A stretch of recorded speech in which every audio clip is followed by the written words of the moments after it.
Hey guys, welcome to my newest review here on EdR Gaming.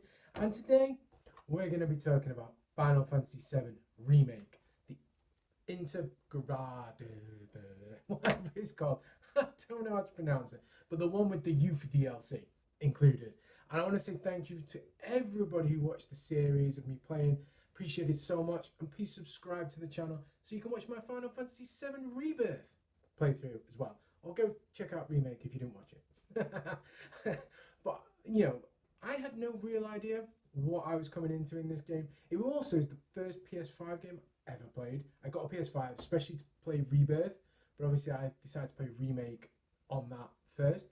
But yeah, I didn't really know what I was coming into in it. I'd seen things online about this alternative dimension, and obviously only being Midgar, and I wasn't really sure what to expect from that. Because I'd seen so many different things, whether some people liked it, other people didn't. I can tell you, I loved it. I'm a big fan of the game. It might not have been what everyone wanted. Some people wanted just Final Fantasy VII remade like for like with better graphics. Instead of the polygons of before, they wanted to just have modern graphics with a little bit of extra stuff in. Some more story, close up some of the loopholes. Um, but this obviously diverts away from the original, more in Rebirth than Remake, but we will sort of cover this a little bit. But I loved it, and I loved the original Final Fantasy VII as well. So yeah, let's be honest. It's not that I didn't like the original. I appreciate Final Fantasy VII the original, regardless of how it's old it appears now. But I think the main thing we need to obviously discuss is the story. Story. But we're going to cover the more dull stuff first, the gameplay. And actually, something a little bit special. I'm going to add a third section in, which is obviously about the DLC. I feel because the gameplay is very much the same, I feel like we can cover that separately, and I think that'll be a good thing. So that's what I'm going to do. Special little Yuffie section. Okay, let's start with the gameplay. So obviously, the remake is not the same gameplay as the original. For me, I don't know the exact sort of where the definitions start and come, but for me, it goes into action RPG territory rather than the traditional turn-based RPGs of Final Fantasy VII and before that and after that. It's more of a hybrid in a way. So predominantly in a battle, you can just mash attack. You will just keep attacking the character, the enemies. But either as you're waiting or as you're attacking, you build up the ATB gauge. So obviously in the original Final Fantasy VII, the ATB gauge filled up, and then you could do a move. In Final Fantasy VII Remake, the ATB gauge fills up, and then you can do a special move, use some magic, stronger attack, item. Not just a normal attack. So the other options effectively in Final Fantasy VII, the original. This gets really confusing, and I've been really struggling when I've been playing Rebirth about, because I say original, and then I'm like, well, that I actually mean remake. So when I talk about original, in all of them, I'm talking about the original 1997. So bear with me, anyway. So yeah, so you can use these other moves. You learn weapon abilities, so stronger moves like a triple slash for Cloud, or Barrett gets some stronger guns. I don't know why I'm doing like that, because he doesn't have two-handed guns like. No, he has. See, that just looks weird. Punch. He's not the One Punch Man. Anyway, oh my god, I'm going crazy. But yeah, I think to be honest, most of the battles in Remake, 80% of the game you can complete by just mashing attack, and you probably can complete the whole thing as well by just mashing attack if you do some leveling up. It's you don't need the ATB as much as it kind of wants you to do. But the other 20%, it helps to find the weaknesses to stagger the enemy so you do more damage. And then obviously you can destroy them with all the moves and things like that. It adds something, though you don't have to do it. And I'm a bit split on it, if I'm honest, because you guys know I'm not massively into super complicated fights. Go look at my Final Fantasy X review. I hated some of the battles where you had to do certain tactics to win. I hate it. Hate it. But at the same time, I'm not playing Final Fantasy VII just go. Bah, bah, bah, bah, bah, bah, bah, bah. I kind of like the whole. let's for example Fantasy IX. Zidane always basically uses attack, but Vivi nearly always uses magic. That's fine. I don't mind that. It's variation. But you know, even if one character kind of is doing the same thing over and over again, I like it because the character's doing different. In this, you kind of every character just attacks. Even Aerith, it's worth attacking with her, to be honest. So I don't like it being quite that simplified, but I do like the fact there's not too many flashy battles. Any too difficult battles that you have to do specific little things to do it.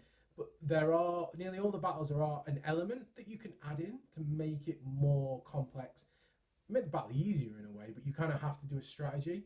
You can assess the enemy to see it and find it out, which is helpful compared to some games where you kind of have to guess or if you have a guide. So yeah, it's split. I'm not sure whether for me personally the balance is right, but it could be. I just feel like the ones where you have to use a strategy, the strategy's a bit too much. It's not a simple strategy. In the ATB, you kind of like, if you're killing enemies and they're dying, why would you save up the ATB to do a move that does a bit more damage when you're just going to kill them anyway? So all I'm saying, it doesn't always feel necessary, and would take longer. But anyway, the battles are flashy. They are cool. Some of the videos I was really worried they wouldn't come out right, but there's like sparks and it just like goes. It's really flashy. It is cool. I like it. But I didn't mind that. Going into an enemy with a cloud of sword strikes. Did you get the pun?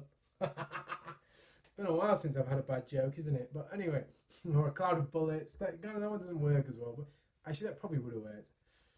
Can I go back and do that again? So yeah, a cloud of bullets. Get the pun? No, it's fine.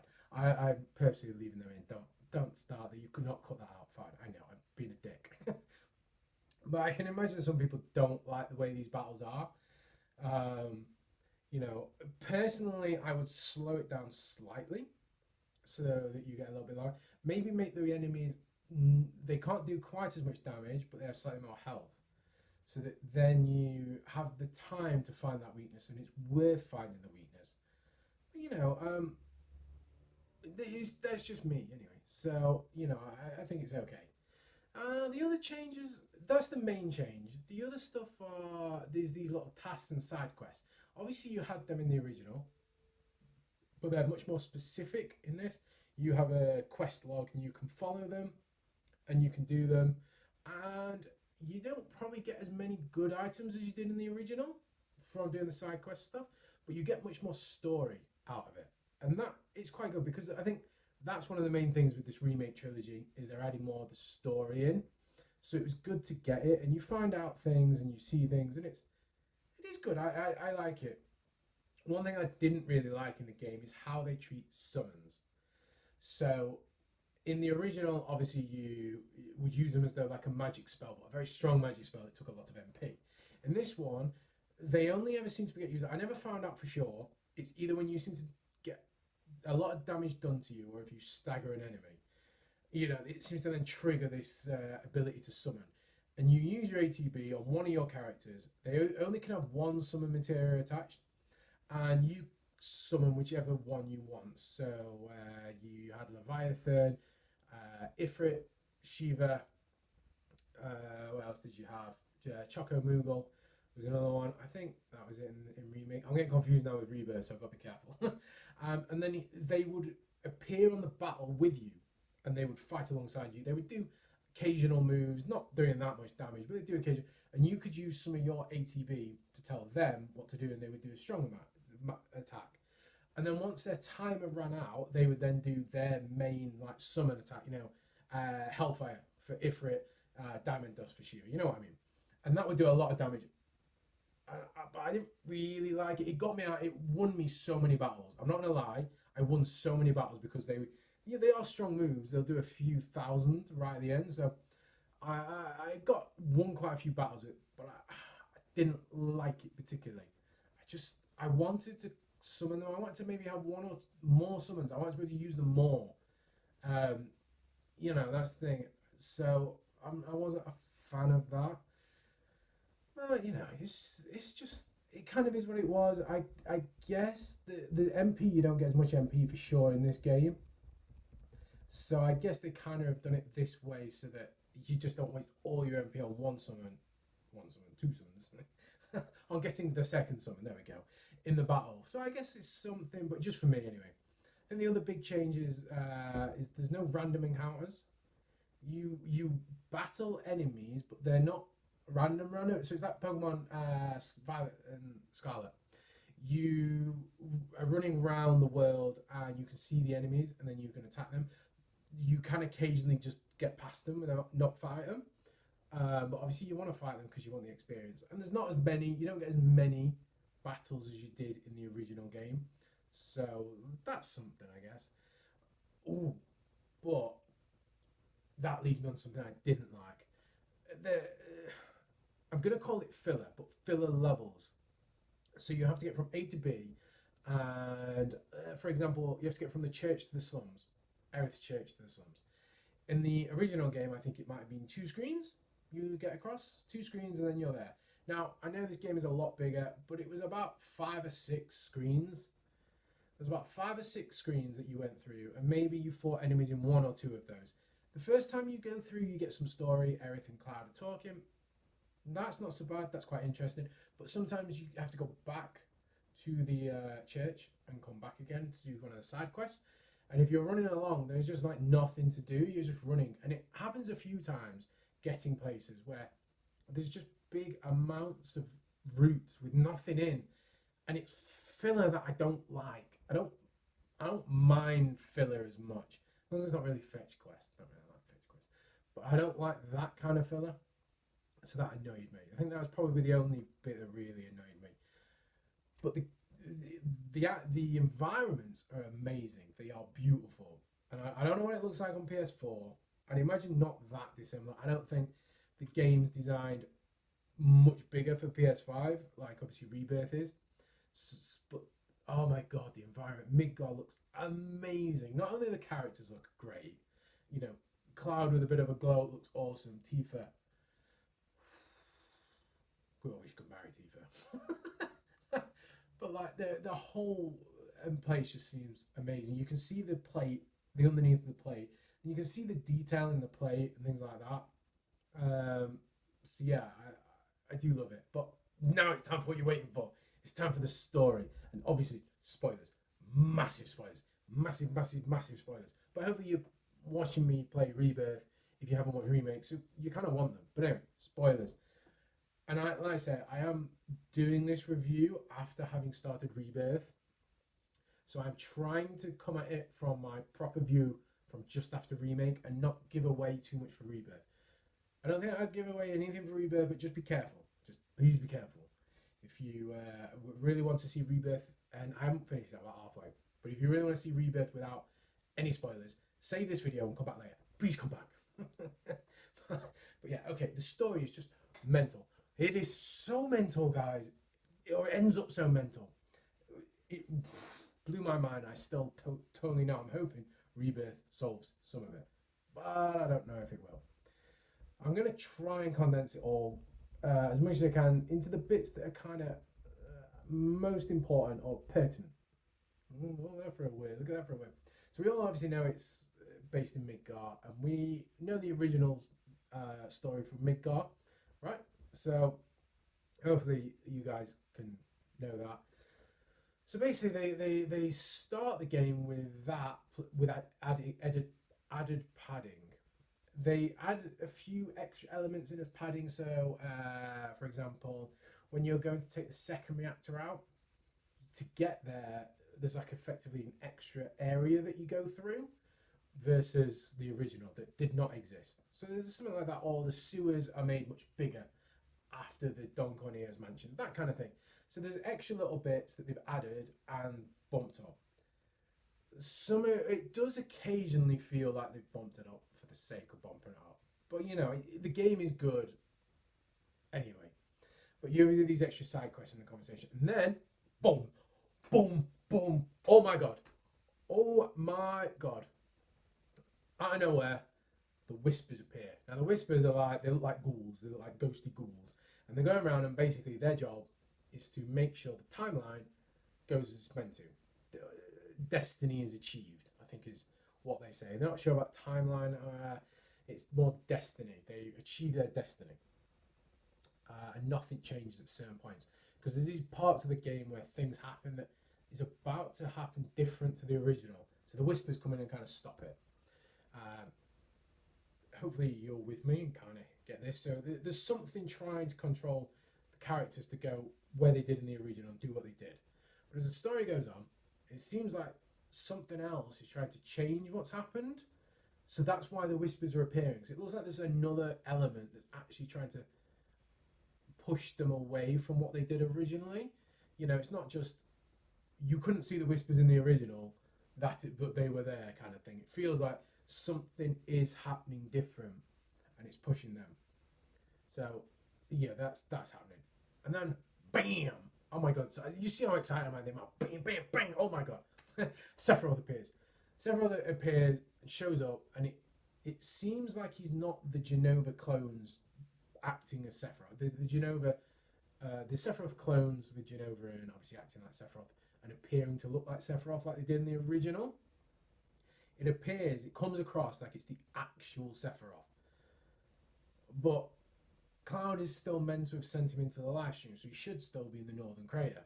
So I don't really know whether these are the Sephiroth clones and they're just making the character more, or if it is the Sephiroth, or even a different Sephiroth, like maybe before Cloud even attacked him, but he knows what happens. You see what I mean?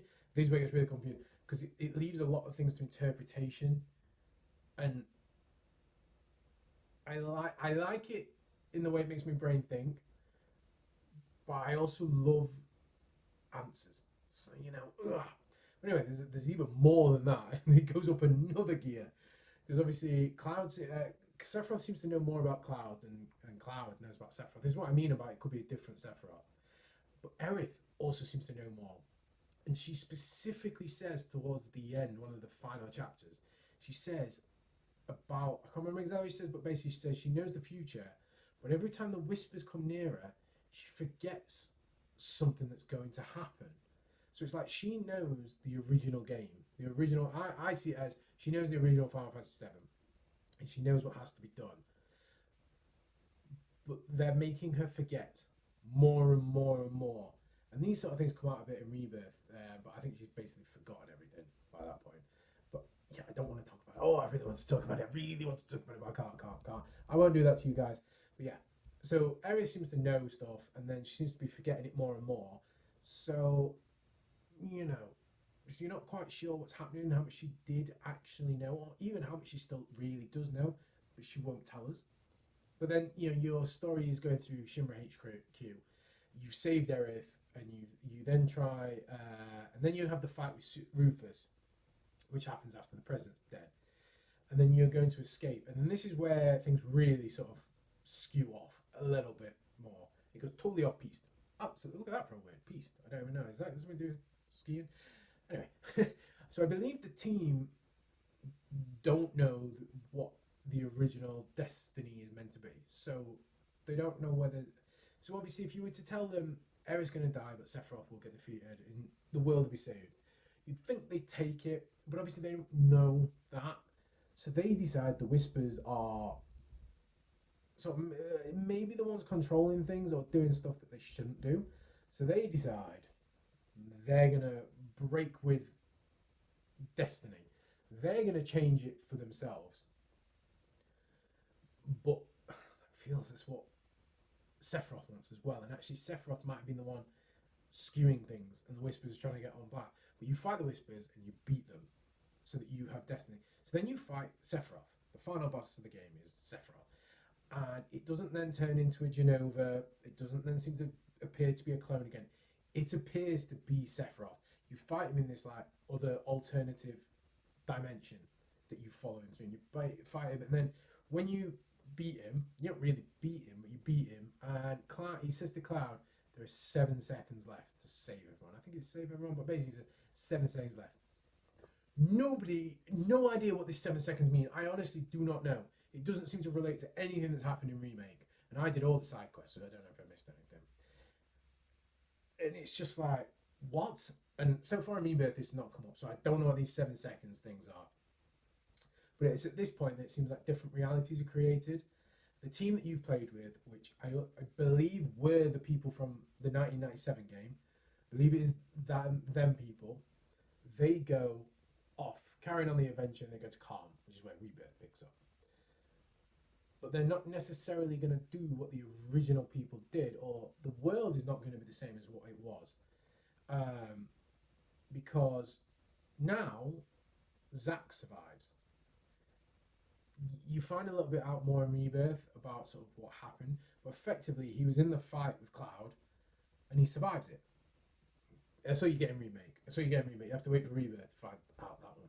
But he survives it, and then he arrives at Midgar with Cloud. He has the comatose Cloud with him. So it's like there's two Clouds. So is this an alternative dimension? But your party are the ones who went in after Sephiroth into the alternative dimension. Are they in the alternative dimension? It's like I think the original party is in the alternative dimension, but Zack is the alternative dimension character now in the real original timeline. It's so crazy, and I'm sure that makes no sense. But that's what I think it is. I just think like, what the hell is it going on about? It's crazy, mental, but I loved it. Honestly, I loved it, and just breathe, breathe, breathe. We're gonna now quickly talk about intermission, like I said we would. So obviously this was PS5 specific. You can't play it on the PS4, which I found really annoying. But it's about Yuffie. So apparently Yuffie was in Midgar during all the events of Final Fantasy VII Remake, the Midgar portion of the original. Apparently. And effectively she works with Avalanche, the non-Barrett Tifa side of Avalanche, the original part. She's come from Wutai, and they're going to try and steal some materia from Shinra. So she's sort of around while it's all happening. When they go into Shinra HQ, I think pretty much is when it's happening. She has somebody who works with her, who then dies at the end. But so the remake introduces Deep Ground, hints at Deep Ground, which is really weird. And it's like, well, what are you doing that for when they don't play anything else by it? Yuffie gets a little bit more about Deep Ground, but again, it still doesn't really anything. You see Nero, who I believe is a character from Diage of Cerberus, and is related to Deep Ground, and you also see Weiss, who's the same again. But you meet them, and they're the final boss, but you don't find anything out about Deep Ground. All you find out is that Scarlet, who's one of the Shinra bosses, runs Deep Ground. You fight her, she creates a little bit of beef between her and Yuffie.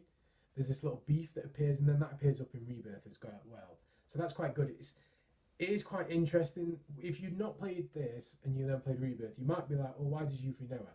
So this just explains how Yuffie knows her. But it's quite good. I think the best thing about the intermission chapter is it allows you to play as Yuffie, and it gives you a better introduction to her. It gives you more opportunity to learn with her. So when I then played Rebirth with Yuffie, you get quite early. I was much better with her, so I liked that part of it. But that it doesn't massively add to the story, and like I say, it just fills in a little backstory for Yuffie. So it's good, but hopefully Deep Ground will become more, and then that means it'll make much more sense. Whew, guys, I told you that was quick. It was about the same size of the intermission DLC versus the main game. but am I happy about the changes? And do I think the remake trilogy is going to be good? Broadly, yes. Personally, I prefer the slower based battles from the original game. But I appreciate you're probably not going to make a brand new game with that kind of battle system now. If they'd remade it like for like, maybe. But I feel like now, these days, they wouldn't. So I appreciate the changes, and there are still elements of the original part in there. So that's fine. But you can stay alive longer in Remake because you can dodge attacks. So in a way, that can be good. You're not just going to get wiped out as quickly if you're pretty good at blocking and dodging. So it gives you something anyway. The worst thing you do is you button mash, and you're probably still going to win the game. But I think mainly the main point of Final Fantasy VII Remake, and to be honest, the whole Final Fantasy is the story, right? It's all about the story. We love the original story, So it was all about this, and the alternative dimension stuff like that, and the vibe, right on my street. I liked it. I don't care what people say. I liked it. I enjoyed it. It's confusing, yes, but one of the complaints I see is the game remake finishes, and then there's just this massive wait. No one knows what's happening. These stories are left unsolved, unconcluded. But what you're going to remember is this remake trilogy is effectively disc 1, 2, and 3 of the original game, and the story didn't end at the end of each disc, did it? The story carried on. Some of the things ended and it concluded, but the game carried on. And that's what you got to remember. The storyline is going all the way through these three games. The only thing is, it's the gap between them. Was it 4 years between remake and rebirth? And it probably is going to be another 3-4 years to the final one. That is the bit I don't like. I don't like having to wait.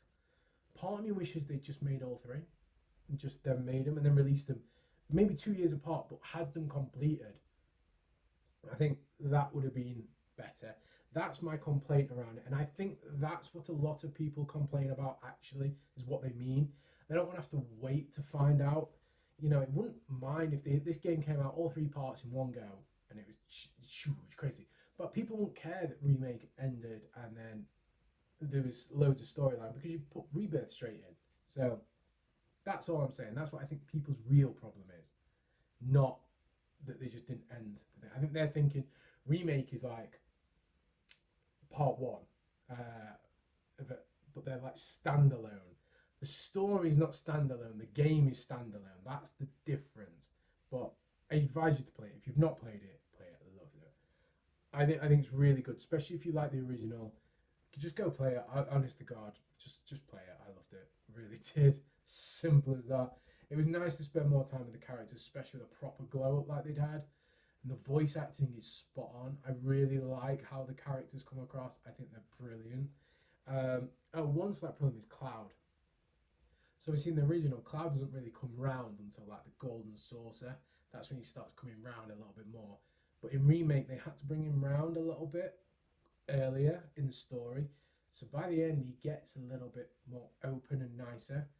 And without trying to give anything away, in Rebirth, that causes a bit of an issue. So they kind of have to then go backwards again. So that's the I think the only thing with the character development that doesn't quite work, just because of the size of the game. If he was miserable all the way through for 40 hours or whatever the game is, you'd just be like, oh my god, Cloud, grow up. So they had to have him growing in the game, but that's not what he did in the original, as it were. So yeah, guys, please subscribe to the channel if you have not. Go check out Final Fantasy VII Rebirth. Go check out Final Fantasy VII Remake again. Drop us a lot of likes, drop us a lot of comments. Tell me what you want me to play. Tell me, because I've only got a couple more on my list. And I'll see you again soon. Cheers, guys.